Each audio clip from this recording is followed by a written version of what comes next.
और हेडिंग डाल लीजिए गोलीय अवतल पृष्ठ पर अपवर्तन का सूत्र।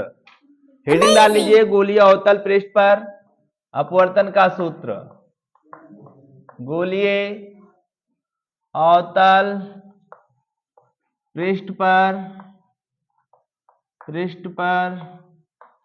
अपवर्तन का सूत्र। अपवर्तन का सूत्र।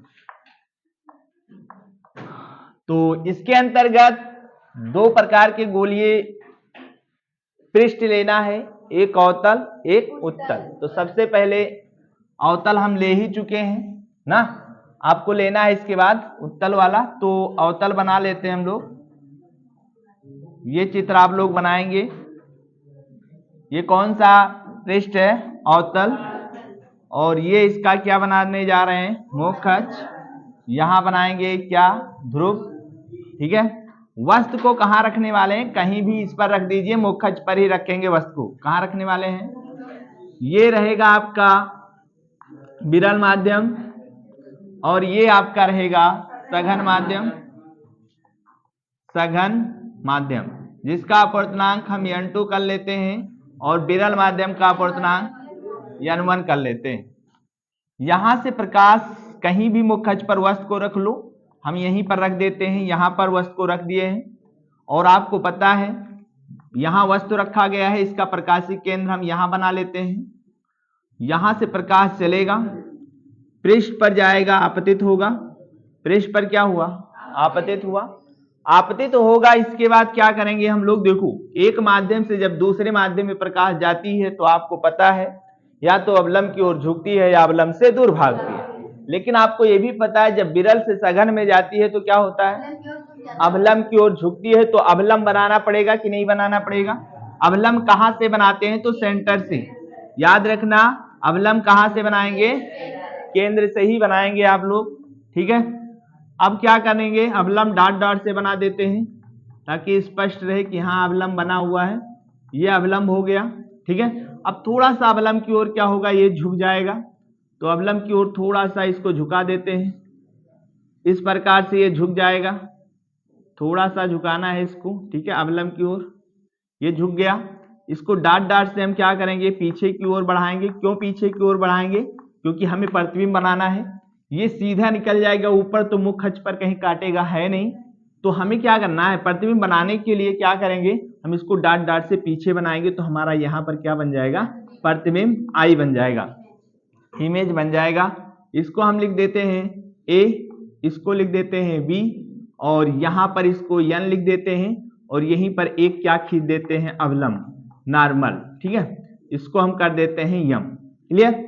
अब देखो हम इसके बाद क्या मानेंगे कि ये जो ऑब्जेक्ट है ये मुख्य अक्ष से अल्फा कोण बना रहा है और ये जो है बीटा कोण बना रहा है प्रतिबिंब आपका, और ये अवलंब जो है गामा कोण बना रहा है। अब आपको पता होना चाहिए ये आपतित किरण है। कौन सी किरण है? और ये क्या है? अवलंब है। इसके बीच बने कोण को क्या बोलते हैं हम लोग? अपवर्तन कोण नहीं, आपतन कोण बोलते हैं। इसको हम, इस पूरे कोण को क्या बोलेंगे?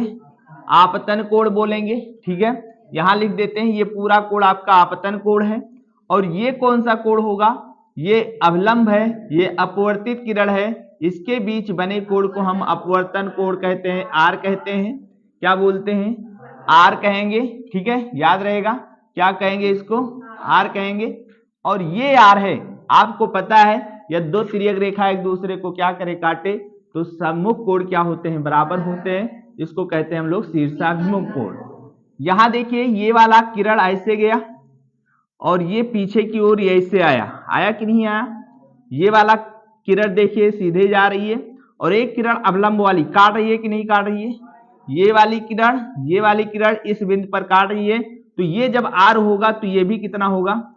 आर होगा, क्योंकि ये दोनों क्या है? शीर्षाभिमुख कोण है। ठीक है। इतना आपको करना है इस चित्र में। तो ये चित्र आप लोग क्या करें? ऐसे बना लें, तब आगे बढ़ाएं। बनाइए बनाइए बनाइए, बढ़िया बना था। देखिए अब हम करेंगे क्या? इसमें कुछ चीजें मानेंगे। क्या मानने वाले हैं? मानेंगे कि जो OA है, OA वाली लाइन ये मुख्य अक्ष से अल्फा कोण बना रही है और IA जो लाइन है वो मुख्य अक्ष से बीटा कोण बना रही है और जो आपका CA है वो मुख्य अक्ष से गामा कोण बना रही है। ठीक है, तो लिखेंगे आप लोग, माना, लिखिए, माना OA कामा IA, OA कामा IA कामा CA कामा CA क्रमशः मुख्य अक्ष से, क्रमशः मुख्य अक्ष से, क्रमशः मुख्य अक्ष से अल्फा कामा बीटा व गामा कोण बना रही हैं। अल्फा कामा बीटा व गामा कोण बना रही हैं। हो गया होगा सबका। अब इसके बाद क्या करना है आपको, त्रिभुज लेना है आपको। देखो, हमें स्नेल का नियम लागू करना है। स्नेल के नियम में होता है n1 n2 बराबर होता है साइन आई अपान, ये होता है। अब आपको आई और आर की वैल्यू निकालनी है। किसका मान निकालना है? अब आई आर कैसे निकलेगा, ध्यान से समझिए। ये पूरा कोण कितना है? आई, और ये पूरा कोण कितना है? आपने पढ़ा होगा बहिष्कोण प्रमेय। बहिष्कोण प्रमेय क्या होता है पहले ये जान लेते हैं हम लोग। बहिष्कोण प्रमेय क्या होता है? जैसे एक त्रिभुज है, इसके ये बाहर वाला जो कोण होता है, ये वाला कोण, इसको बोलते हैं बहिष्कोण। इधर वाले को बढ़ाएंगे तो ये वाला कोण बहिष्कोण, बाहर वाला कोण, है कि नहीं? खासियत इसकी क्या होती है? जो ये कोण होता है, इस कोण और इस कोण के योग के क्या होता है? बराबर होता है। यदि ये अल्फा है, यदि ये आर है, ये आई है, तो यदि ये बीटा है तो इस बीटा की जो वैल्यू आएगी आर प्लस एल के, आर प्लस आई के बराबर आ जाएगी। ये होता है बहिष्कोण। हमें करना क्या है? हमें आई आर निकालना है, तो वही त्रिभुज लेंगे जिसका ये बहिष्कोण होगा। जरा देखिएगा आप लोग, इस बड़े वाले त्रिभुज को, OAC को, त्रिभुज OAC में हम लगाने जा रहे हैं बहिष्कोण। बहिष्कोण प्रमेय लगाने जा रहे हैं, बहिष्कोण प्रमेय। इसमें हम लोग करेंगे क्या? देखिए, ये बड़ा वाला त्रिभुज दिख रहा है सबको। इस बड़े वाले त्रिभुज का बहिष्कोण क्या है? गामा है। कितना है? गामा है। और ये किसके बराबर होगा? अभी हमने बताया, सुदूर दूर स्थित कोण के योग के क्या होता है? बराबर होता है। मतलब आई प्लस अल्फा के क्या हो जाएगा? बराबर हो जाएगा। हमें आई की वैल्यू निकालनी है, तो यहाँ गामा है, ये प्लस अल्फा इधर आएगा, तो ये आ जाएगा आई का मान। आएगा कि नहीं आएगा? इक्वेशन एक दे दें, या इच्छा हो मत दो, कोई दिक्कत नहीं है। अब एक बार त्रिभुज आर भी तो निकालना है। आर निकालना है तो एक बार ये छोटा वाला त्रिभुज ले लीजिए, IAC त्रिभुज। IAC में, इसमें भी क्या लगाने वाले हैं हम लोग? बहिष्कोण प्रमेय। इसमें भी हम लोग लगाने वाले हैं बहिष्कोण प्रमेय। अब बहिष्कोण प्रमेय आपको पता होना चाहिए। यहां पर लगाएंगे बहिष्कोण प्रमेय, तो यहां पर देखिए, इस त्रिभुज का, इस वाले त्रिभुज का बहिष्कोण क्या है? गामा है। और गामा बराबर क्या लिखेंगे? आर प्लस आर, ऐसे लिखा है, बीटा ऐसे लिखा है, ध्यान से समझना है। आर की वैल्यू निकालना है, बीटा प्लस में इधर आएगा, तो आर की वैल्यू कितनी आ गई है? Gamma minus beta, gamma minus. अब आपको क्या लगाना है? सीधा स्नेल का नियम लागू करना है। स्नेल के नियम से, स्नेल के नियम से, स्नेल के नियम से आपको पता होना चाहिए। स्नेल का नियम होता है 1n2 बराबर साइन आई बटे sign are, sign are. 1n2 को क्या लिख सकते हो? n2 बटे, क्योंकि ये 1n2 बराबर ही होता है n2 बटे क्या होता है? n1। एक के सापेक्ष दूसरे का अपवर्तनांक ये लिखा हुआ है। प्रथम माध्यम के सापेक्ष दूसरे माध्यम का अपवर्तनांक जब भी लिखते हैं तो ये वाला बाद में लिखते हैं, जो सापेक्ष वाला होता है वो बटे में लिखते हैं। ये आ जाएगा साइन आई बटे साइन आर हो जाएगा। क्रॉस गुणा कराएंगे, इसका इसके साथ, इसका इसके साथ, चलिए इसका इसके साथ करा देते हैं, तो n2 साइन r आ जाएगा, इसका इसके साथ कराएंगे n1 साइन i आएगा। एक चीज यहां से लिखना है, चूंकि जो दर्पण ये गोलीय पृष्ठ है, अवतल जो पृष्ठ है, इसका व्यास, इसका द्वारक क्या है, बहुत छोटा है। क्या लिखना है, चूंकि गोलीय पृष्ठ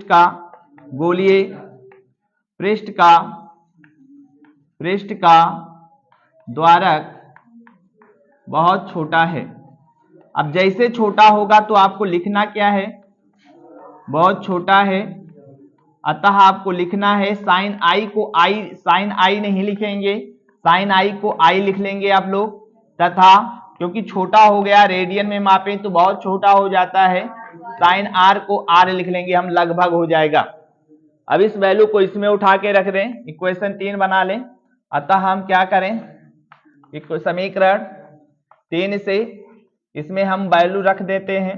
देखो n2 लिखा हुआ है, यहाँ क्या लिखा है, n2 साइन r की जगह पर क्या लिखने वाले हैं, r, और n1 साइन i की जगह पर क्या लिखेंगे, i, और इसमें उठा के मान हम i और r का रख देंगे। n2 साइन r की वैल्यू क्या आई थी, r की वैल्यू क्या आया है, गामा माइनस बीटा आया है कि नहीं आया है, और i की वैल्यू क्या आया था, गामा माइनस अल्फा आया था कि नहीं आया था। एक काम करिए, अंदर गुणा करा लीजिए इनका, n2 gamma minus n2 beta बराबर में आ जाएगा n1 gamma minus n1 alpha. Gamma वाला एक साइड में कर लीजिए और बाकी एक साइड में कर लीजिए। तो यहाँ पर n2 लिखा है, गामा ये प्लस है, इधर आएगा माइनस गामा हो जाएगा, ये वाला माइनस से उधर जाएगा, प्लस हो जाएगा n2 बीटा और माइनस में n1 अल्फा। यहाँ पर गामा देखो कॉमन है, तो n2 माइनस n1 बच जाएगा, यहाँ पर बचा आपका गामा बराबर में आ जाएगा n2 बीटा माइनस n1। इसको इक्वेशन बना देंगे 4। क्या बना, फिर लिखेंगे क्या है उसके बाद, क्वेश्चन आप समीकरण 4 के बाद, गोलीय पृष्ठ का व्यास बहुत छोटा है, जब छोटा होगा तो ये छोटा हो जाएगा, तो अल्फा को हम क्या लिखेंगे, tan अल्फा, बीटा को क्या लिखेंगे, tan बीटा, गामा को क्या लिखेंगे, tan गामा। अब tan अल्फा, ये tan का फार्मूला आप सबको पता है क्या होता है, लंब बटे आधार। यहाँ लंब को हमने h मान लिया है, क्या मान लिया है, तो लंब tan अल्फा ये वाला कोण ले रहे हैं, tan अल्फा ये कोण ले रहे हैं ना, तो ये समकोण त्रिभुज आपको लेना है। कौन सा त्रिभुज, तो tan अल्फा बराबर होगा लंब कितना h, और आधार कितना OM। यहां से आधार पूरा लेंगे, क्योंकि ये बड़ा वाला त्रिभुज लेते हैं तो बड़ा वाला को आधार भी लेना पड़ेगा। अब हमने कहा है चूंकि इसका व्यास क्या है, बहुत छोटा है, तो OM को OM नहीं लिखेंगे, क्या लिखेंगे, OP। क्या लिखेंगे, क्योंकि ये जब छोटा हो जाएगा तो यम वाला यहाँ ना रहकर यहाँ खिसक आएगा, क्योंकि ये आगे आ जाएगा नीचे, ठीक है, तो ये भी खिसक कर यहाँ आ जाएगा, तो OM को क्या लिखेंगे, OP लिखेंगे। ऐसे ही tan बीटा, अब की वाला ये त्रिभुज लेना है, समकोण त्रिभुज ये वाला, तो tan बीटा, तो tan बीटा बराबर लंब कितना h, और आधार कितना IM को IM नहीं लिखेंगे हम लोग, h बटे क्या लिख देंगे, IP लिख देंगे। IP लिखेंगे कि नहीं लिखेंगे। अब ऐसे ही tan गामा लेंगे, तो tan गामा ये वाला त्रिभुज ले रहे हैं, तो tan गामा बराबर क्या होगा, लंब बटे आधार, h बटे CM। हाँ CM आ चुके हैं। अच्छा CM को हम CM नहीं लिखेंगे, क्या लिखेंगे, CP लिखेंगे। और इन मानों को उठा के इक्वेशन 4 में रखेंगे। कहां पर रखने वाले हैं, तो लिखेंगे इन मानों को समीकरण 4 में रखने पर, इन मानों को समीकरण 4 में रखने पर रखेंगे, तो देखिए n2 माइनस क्या लिखा है, n1, और गामा की वैल्यू क्या लिखने वाले हैं, h अपान CP बराबर में n2, बीटा की वैल्यू क्या लिखेंगे, h अपान IP क्या लिखेंगे, माइनस n1, अल्फा की वैल्यू क्या लिखने वाले हैं, h अपान OP क्या लिखेंगे। ये लिखने के बाद थोड़ा सा हल करना पड़ेगा इसको, उसके बाद मान रखते हैं। देखिए यहां लिख दें n2 माइनस n1 इंटू में h बटे में क्या लिख दें, CP, यहाँ पर h कॉमन है ना, यहाँ देखिए एच कॉमन, तो यहाँ बचेगा N2 बटे आई पे N1 बटे ओपी। होगा कि नहीं होगा? एच से एच ये देखिए कैंसिल हो जाएगा, बीच में बराबर है, अंश अंश में लिखा है तो काट सकते हो, हर हर में लिखा है तो काट सकते हो। यहाँ पर बचा N2 माइनस N1 बटे में CP, N2 बटे IP और N1 बटे OP बचेगा। अब इसको इक्वेशन क्या कर देंगे हम लोग 5। एक काम करते हैं, चूंकि CP क्या है, CP क्या है जानते हैं? CP क्या है? त्रिज्या है। क्या है? देखिए C क्या है? केंद्र है, तो और इस यहाँ तक की दूरी, ध्रुव तक की दूरी को वक्रता त्रिज्या बोलते हैं। और ये बाई साइड में है तो माइनस में लेंगे, इसको माइनस R करेंगे। क्लियर है? और उसके बाद आपको क्या करना है, CP मिल गया, IP क्या है? इमेज की दूरी, प्रतिबिंब की दूरी, ये भी किस में लेंगे हम लोग? माइनस में। और इमेज की दूरी को B से लिखते हैं, माइनस B। और फिर क्या लिखेंगे? OP की वैल्यू हमेशा माइनस में ही लेते हैं। अब इन मानों को समीकरण 5 में रखेंगे। कहाँ रखेंगे? तो क्या लिखेंगे? N2 माइनस N1 बटे में CP की जगह पर क्या लिखने वाले हैं? Minus R। और N2 बटे में क्या लिखेंगे? IP की वैल्यू माइनस B। और यहाँ पर N1 बटे में OP की वैल्यू माइनस। एक काम करिए, -1 से हर में क्या करिए? गुणा कर दीजिए। तो जब गुणा करोगे तो ये क्या आ जाएगा? ये वाला प्लस हो जाएगा, -1 से गुणा किए हैं, ये भी क्या हो जाएगा? प्लस हो जाएगा। तो N2 बटे क्या बचेगा? B। ये वाला भी प्लस हो जाएगा, तो N1 बटे क्या बचेगा? U बचेगा कि नहीं बचेगा? -1 से गुणा किया गया है। क्या किया गया है? -1 से गुणा किया गया है। इसके बाद क्या करना है? एक छोटी सी कहानी और लिखना है। N1 इसमें कॉमन ले रहे हैं। क्या कर रहे हैं? वैसे फार्मूला यहीं तक भी मान्य होगा, कभी कभी आ जाता है एग्जाम में, यहां तक के लिए, यहीं तक सिद्ध करने के लिए यहां तक करेंगे। लेकिन आपको क्या करना है? N2 इसमें कॉमन, N1 कॉमन ले लीजिए। तो कॉमन का मतलब होता है भाग करना। N1 यहां से कॉमन ले रहे हो तो इसको, इसमें है ही नहीं N1, तो इसको क्या करोगे? भाग करोगे। तो N2 बटे क्या आ जाएगा? N1 क्या आ जाएगा? N2 बटे, और बटे में पहले से R था नहीं, R तो है ही है। अच्छा, यहां से भी तो N1 कॉमन है, तो N1 तो कॉमन हो जाएगा, तो एक बचेगा कि नहीं बचेगा? बचेगा ना। ये देखिए N1 हमने इधर से कॉमन लिया, इधर भी N1 कॉमन ले लीजिए, है नहीं, लेकिन आप कॉमन ले लें तो यहाँ बचेगा क्या? है नहीं, तो N2 बटे क्या बचेगा? N1। क्योंकि आप कॉमन का मतलब है भाग कर रहे हो, यहाँ नहीं है तो इसको भाग कर दो। बटे में भी -N1 यहाँ से कॉमन, तो 1/u। अब N1 देखो इधर, N1 इधर कैंसिल, N2 बटे N1 है क्या? N है। इसको क्या बोलते हैं? प्रथम माध्यम के सापेक्ष दूसरे माध्यम का अपवर्तनांक। यहाँ भी N लिख लेंगे, बटे में B लिखेंगे, बटे में 1 - u लिखेंगे, और जहां लिख देंगे, जहां N बराबर N2 बटे N1 प्रथम माध्यम के सापेक्ष दूसरे माध्यम का अपवर्तनांक है। ये चीजें लिख लेंगे आप लोग, और यही क्या है? गोलीय अवतल पृष्ठ पर अपवर्तन का सूत्र है। ठीक है, बस इतना करना था आपको।